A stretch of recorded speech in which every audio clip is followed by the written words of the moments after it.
পুলিশের ক্ষেত্রে again police সংস্কার কমিশন একই কথা বলেছেন, যারা তদন্ত করবে তারা সেপারেট একটা ইউনিট থাকবে, তারা বদলি হলে অন্য থানায় তদন্ত ইউনিটেই বদলি হবে। তদন্তকারী যে পুলিশ আছে ওনাকে আপনি প্রোটোকল বা আইন শৃঙ্খলা রক্ষার কাজে ব্যবহার করবেন না, স্বতন্ত্র ইউনিট থাকবে। পুলিশের মধ্যে কোনো কমপ্লেইন্ট আসলে ওটা আলাদাভাবে শুনানি করার জন্য স্বতন্ত্র ইউনিট থাকবে। তারপরে পুলিশদের মানবাধিকার ট্রেনিং দেওয়ার কথা বলেছেন, ওনাদের সুযোগ সুবিধা বৃদ্ধি করার কথা বলেছেন, আচরণবিধি প্রণয়নের কথা বলেছেন। ওনাদের ক্ষেত্রে যদি কোনো অভিযোগ আসে হিউম্যান রাইটস লঙ্ঘনের ক্ষেত্রে, তাহলে সেটা হিউম্যান রাইটস কমিশনের মাধ্যমে তদন্ত করার কথা বলেছেন, পুলিশ আর নিজে যেন তদন্ত না করে। এরকম বহু সাজেশন দিয়েছেন ওনারা। নির্বাচনী ব্যবস্থা সংস্কার কমিশন, এটা নিয়ে আপনাদের অনেক আগ্রহ থাকতে পারে, এজন্য আমি সবগুলাই পড়ছি। ওনারা একটা বলেছেন নির্বাচন কমিশন নিয়োগ আইন, এটা তো আমরা নিয়োগ আইন আগে ভবিষ্যতের ক্ষেত্রে করার কথা বলেছেন। জাতীয় সংসদের সীমানা নির্ধারণ আইন, এটা একটু অ্যামেন্ডমেন্ট করার কথা বলেছেন। গণপ্রতিনিধিত্ব আদেশ একটু সংশোধন করার কথা বলেছে। নির্বাচন কর্মকর্তা বিশেষ বিধান আইন, এটা একটু সংশোধন করার কথা বলেছে। নির্বাচন কমিশন সচিবালয় আইন সংশোধন করার কথা বলেছেন। নির্বাচন পর্যবেক্ষণ এবং গণমাধ্যম নীতিমালা পর্যবেক্ষণ এবং সাংবাদিক নীতিমালা এগুলি সংশোধন করার কথা বলেছেন। রাজনৈতিক দল ও প্রার্থীর আচরণ বিধিমালা, হলফনামার খসড়া, স্থানীয় সরকার আইন এগুলিকে সংশোধন করার কথা বলেছেন। এগুলি আশুকরণীয়, কিন্তু আমরা মনে করি এগুলি অনেক ক্ষেত্রেই রাজনৈতিক দলের সাথে ঐক্যমত্যের প্রয়োজন হবে, বিকজ এটা ইলেকশনের সাথে সরাসরি রিলেটেড। এছাড়া ওনারা প্রশাসনিক ব্যবস্থার ক্ষেত্রে কিছু আশু পদক্ষেপ নিতে বলেছেন। একটা হচ্ছে ভোটার তালিকা হালনাগাদীকরণ, প্রবাসী এবং অভ্যন্তরীণ দুই পক্ষের জন্যই সংসদীয় এলাকার সীমানা নির্ধারণ, পোস্টাল ব্যালট পরীক্ষা নিরীক্ষা করতে হবে লিখেছেন, এটা কতটুকু ভায়াবল, পরীক্ষা নিরীক্ষাটা শুরু করতে বলেছেন। অনলাইন ভোটিং এটা কতটুকু করা যেতে পারে সে পরীক্ষা নিরীক্ষা শুরু করতে বলেছেন। এই যে নির্বাচন ব্যবস্থা সংস্কার কমিশন, এগুলির ক্ষেত্রে আমার পার্সোনালি মনে হচ্ছে অনেক ব্যাপারে রাজনৈতিক দলের সাথে আলোচনার প্রয়োজন পড়বে। এছাড়া আমাদের দুর্নীতি দমন কমিশন লাস্ট যেটা আছে, সেখানে অনেকগুলা আপনারা দেখতে পাচ্ছেন 24 পৃষ্ঠার আশুকরণীয় বিষয় রয়েছে, এবং সেখানে দুর্নীতি বিরোধী জাতীয় কৌশল বাস্তবায়নে ন্যায়পাল নিয়োগ করার কথা বলেছেন। আমাদের সংবিধানে একটা বিধান আছে, ওনারা স্পেসিফিক্যালি দুর্নীতি সংক্রান্ত ব্যাপার ওভারসি করার জন্য ন্যায়পাল নিয়োগের কথা বলেছেন। বৈধ উৎসবিহীন আয়কে আমাদের যে অবৈধ আয়কে কালো টাকা সাদাকরণের যে পদ্ধতিগুলো আছে, বা এই দুর্নীতির ক্ষেত্রে ইনডেমনিফাই করার যে পদ্ধতিগুলো আছে, আপনারা জানেন বিগত সরকারের আমলে করা হয়েছিল আপনার যে বিদ্যুৎ কেন্দ্রগুলো, সেটার ক্ষেত্রে ইনডেমনিটি আইন ছিল, প্রশ্নবিদ্ধ করা যাবে না। এই ধরনের সকল পদক্ষেপ চিরস্থায়ীভাবে বন্ধ করতে বলেছেন। কালো টাকা কোনোদিনও সাদা করা যাবে না, এই সংক্রান্ত আইনি বিধান করার কথা বলেছেন। আমাদের এখানে অনেক কনফ্লিক্ট অফ ইন্টারেস্টের ব্যাপার থাকে, আমাদের এখানে অনেক প্রতিরোধ সংক্রান্ত আইনে, আমাদের এখানে কম্পিটিশন যে কমিশন আছে সেটাকে ওনারা অনেক বেশি স্ট্রেনথেন করতে বলেছেন, যাতে বাজারে সুষ্ঠু প্রতিদ্বন্দ্বিতা থাকে। স্বার্থে কনফ্লিক্ট অফ ইন্টারেস্টের অনেক বিষয় আছে। আমি নিজে মন্ত্রী, আমি আপনাদেরকে একটা ব্যক্তিগত অভিজ্ঞতা শেয়ার করি। আমার 2টা মন্ত্রণালয়, আইন মন্ত্রণালয় এবং প্রবাসী কল্যাণ মন্ত্রণালয়, সেখানে যারা মন্ত্রী ছিলেন ওনারা ওই মন্ত্রণালয়ের যে উপার্জিত অর্থ, বিভিন্ন কারণে উপার্জিত অর্থ যেগুলি 1000 কোটি টাকার মতো, সেগুলি ওনারা বেসরকারি ব্যাংকে আমানত হিসাবে রেখেছেন। যে এই বেসরকারি ব্যাংকগুলোর প্রতিষ্ঠার সাথে ওনারা বা ওনাদের আত্মীয় স্বজনরা বা ওনাদের দলের সদস্যরা জড়িত, ব্যাংকগুলোর নাম শুনেন, পদ্মা ব্যাংক, মধুমতি ব্যাংক, ওই সমস্ত ব্যাংকে শত শত কোটি টাকা জমা রেখেছেন। এখন এটা উদ্ধার করতে গিয়ে আমার জান বের হয়ে যাচ্ছে, বুঝছেন? এখন প্রবাসী কল্যাণ ব্যাংকের টাকা আপনি সরকারি ব্যাংক থাকতে মধুমতি ব্যাংকে রাখছেন কেন, বা পদ্মা ব্যাংকে রাখছেন কেন, যেটার সাথে আওয়ামী লীগের নেতৃবৃন্দ বা তাদের আত্মীয় স্বজন জড়িত ছিল? এই ধরনের কনফ্লিক্ট অফ ইন্টারেস্ট যে আছে, বা ধরেন আমি যখন ইলেকশন করতে যাচ্ছি সেখানেও কনফ্লিক্ট অফ ইন্টারেস্ট সংক্রান্ত আমাদের যে আইন এবং বিধিবিধান আছে সেগুলি কঠোরভাবে প্রয়োগ করা, প্রয়োজনে আইন সংস্কার করার কথা বলেছেন। রাজনৈতিক এবং নির্বাচনী অর্থায়নে স্বচ্ছতা এবং শুদ্ধাচার চর্চা নিশ্চিত করতে বলেছেন। আপনারা জানেন আমাদের পলিটিক্যাল ফাইন্যান্সিংটা সম্পূর্ণ হচ্ছে একটা অস্বচ্ছ প্রক্রিয়া হয়, সেটাকে স্বচ্ছ করার জন্য প্রয়োজনীয় আইনি এবং প্রশাসনিক ব্যবস্থা নেওয়ার কথা বলেছেন। বেসরকারি খাতে ঘুষ লেনদেনকে শাস্তির আওতায় আনার কথা বলেছেন। শুধু সরকারি ক্ষেত্রে ঘুষের লেনদেন না, বেসরকারি পর্যায়েও যেন ঘুষ লেনদেনকে শাস্তির আওতায় আনা যায় সেই কথা বলেছেন।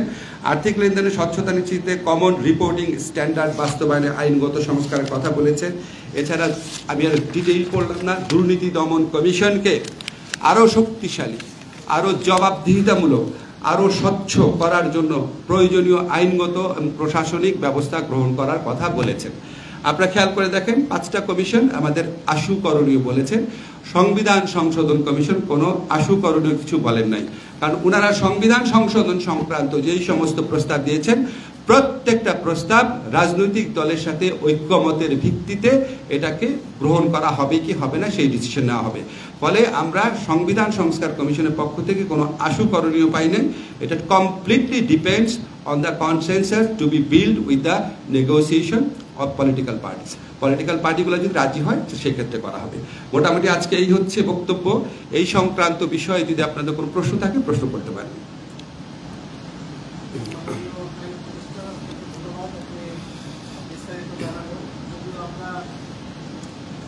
ইতিপূর্বে 4টি কমিশনের বিস্তারিত আপনি যেগুলো বললেন সেগুলো আমরা ইতিমধ্যে গণমাধ্যমে প্রকাশিত হয়েছে। আমার প্রশ্ন হচ্ছে 2000 সুপারিশের মধ্যে রাজনৈতিক দলের সঙ্গে আলোচনা করতে হবে এমন কয়টি? আপনি মনে করেছেন যে সংবিধান সংস্কারের যেগুলো সেগুলো পলিটিক্যাল গভর্নমেন্টের সাথে আলোচনা করতে হবে। আরেকটি বিষয় হচ্ছে আইন সংশোধনের প্রয়োজন হবে এমন কোনো সুপারিশমালা রয়েছে কিনা, এই দুটি প্রশ্নের উত্তর। অনেক কিছুই তো আইন সংশোধনের সাথে জড়িত। যেমন ধরেন আমাদের যদি বলে যে স্থায়ী প্রসিকিউশন সার্ভিস আইন করতে হবে, তারপর উচ্চ আদালতে বিচারক নিয়োগ আনলে তো আইন করে ফেলেছে, আইন করতে হলো। অনেক ক্ষেত্রেই আইন করতে হবে। আইন করতে হলেই যে ধরেন রাজনৈতিক দলগুলোর সাথে মতৈক্যের প্রয়োজন হবে, অনেক ক্ষেত্রেই হবে, কিছু ক্ষেত্রে নাও হতে পারে। যেমন ধরেন আমরা উচ্চ আদালতে বিচারক নিয়োগ যখন আইন করেছি, আপনি দেখেছেন কোনো পলিটিক্যাল পার্টি ওটা বিরুদ্ধে কথা বলেছে, কেউ রাগ করেছে? করে নাই তো, কারণ এটা সব পলিটিক্যাল পার্টি বহু বছর যাবত বলে আসছে। এবং তারপরেও ওই আইনটা করার প্রক্রিয়াতে আমরা যতগুলা পলিটিক্যাল পার্টি আছে তাদের যে আইনজীবীরা আছেন তাদের সাথে জড়িত সবার সাথে কনসাল্ট করে নিয়েছিলাম। আর আপনি যেটা বললেন যে প্রত্যেকটা ইয়ের মধ্যে আপনার পূর্ণ রিপোর্টে দেখবেন ওখানে 3টা ক্লাস্টার আছে। একটা হচ্ছে আশু করণীয়, একটা হচ্ছে মধ্যম মেয়াদী, একটা হচ্ছে দীর্ঘমেয়াদী। দীর্ঘমেয়াদীটা ভেরি ক্লিয়ার, এটা হচ্ছে পোস্ট ইলেকশন সরকার করবে। আশু করণীয়টাও ভেরি ক্লিয়ার, যে এটা আমরা আশা করছি রাজনৈতিক দলগুলোর সাথে ঐক্যমত সাপেক্ষে নির্বাচনে আগেই করা হবে। আর যেটা মধ্যমেয়াদী, এটা ডিপেন্ড করে যে আপনার কতটুকু রাজনৈতিক দলগুলো করতে রাজি আছে, ঐক্যমত আছে নাকি। সেখানে স্পেসিফাই করে ভাই নাম্বার বলতে পারবো না। প্রত্যেকটা কমিশনে আপনি যখন ফুল রিপোর্ট পাবেন, আপনি দেখবেন একটা কলাম আছে, মানে আশু করণীয়, মধ্যমেয়াদী, দীর্ঘমেয়াদী আলাদা করে স্পেসিফাই করে দেওয়া আছে। আমরা যে রিপোর্ট পেয়েছি, যেমন ধরেন আমরা এখানে সংবিধান সংস্কার কমিশনে আশু করণীয় কিছু নাই, নির্বাচন কমিশনে আশু করণীয় মাত্র 10-12টা, আবার বিচার বিভাগীয় কমিশনে আশু করণীয় অনেকগুলো আছে, প্রায় ধরেন শখানেক আছে। এবং এর মধ্যে ধরেন তথ্য কেন্দ্র প্রতিষ্ঠা করা, নারী শিশুদের জন্য আলাদা ব্যবস্থা প্রতিষ্ঠা করা, তারপর হচ্ছে সরকারি সাক্ষীর জন্য আপনার তথ্য প্রযুক্তির মাধ্যমে সাক্ষী নেওয়া, এগুলি তো আপনার আলাপ আলোচনার অবকাশ রাখে না।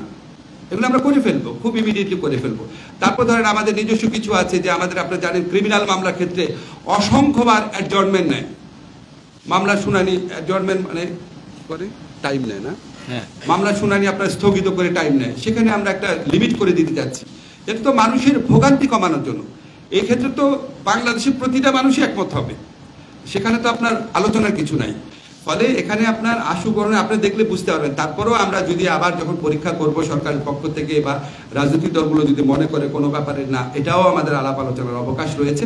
আমরা সব রিপোর্টটা আপলোড করে দিয়েছি, অবশ্যই সেগুলি নিয়ে আলাপ করা হবে। সর্বোচ্চ পর্যায়ে আপনার ঐক্যমত প্রতিষ্ঠার চেষ্টা করা হবে। এবং আমরা খুবই আশাবাদী, আমাদের যে সমস্ত রাজনৈতিক দল আছে ওনারা অনেক সংস্কার নিজেরাও করেছেন। আপনারা লক্ষ্য করে দেখবেন যে বাংলাদেশের গত 55 বছরে 56 বছরে রাজনৈতিক দলগুলো অনেক বড় অনেক ভালো কাজ করেছে। আমরা যখন সমালোচনা করি আমরা সেই কাজগুলো ভুলে যাই। বাংলাদেশের পলিটিক্যাল পার্টিগুলো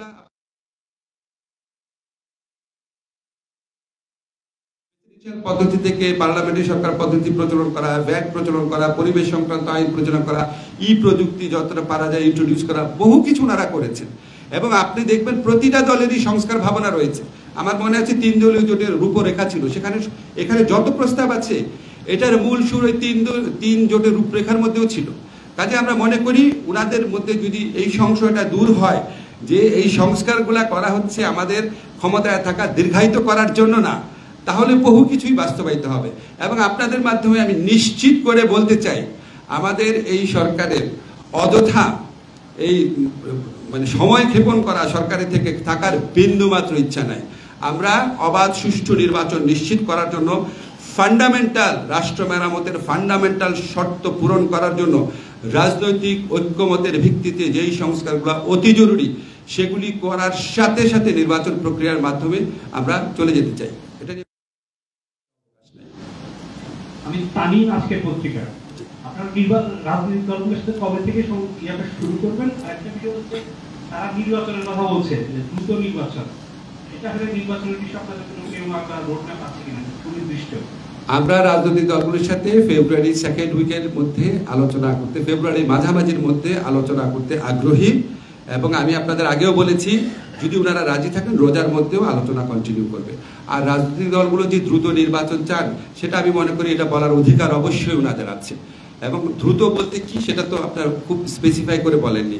আর নির্বাচনের সময়রেখা আমাদের বারবার আমাদের মাননীয় প্রধান উপদেষ্টার পক্ষে আমাদের ওনার প্রেস সেক্রেটারি বারবার ক্ল্যারিফাই করেছেন আপনাদের যে আইদার বাই ডিসেম্বর অথবা 2026-এর বাই জুন। এখন বাই জুনের ক্ষেত্রে মানে নিশ্চয়ই বর্ষার সময় বিবেচনা রেখে আরো আগাতে হতে পারে, হয়তো এপ্রিলে হতে পারে, মার্চে হতে পারে। এটা একদম আমাদের প্রথম থেকে ক্লিয়ার করা, এখানে কোনো ইনক্ল্যারিটি নাই।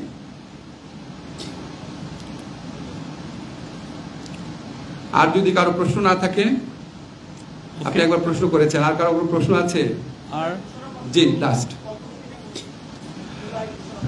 জুলাই ঘোষণাপত্রের বিষয়ে বিএনপি ওনারা একটা ঘোষণা প্রস্তুত করেছেন। ওনারা আমাদেরকে বলেছেন ওনাদের যারা জোট সঙ্গী আছে, যে জোট সঙ্গীদের দিয়েছেন ওনাদের মতামতের ভিত্তিতে যদি আবার ফাইনালাইজ হয় তখন আমাদের যারা ছাত্র নেতৃবৃন্দ আছে ওনাদের সাথে বসবেন।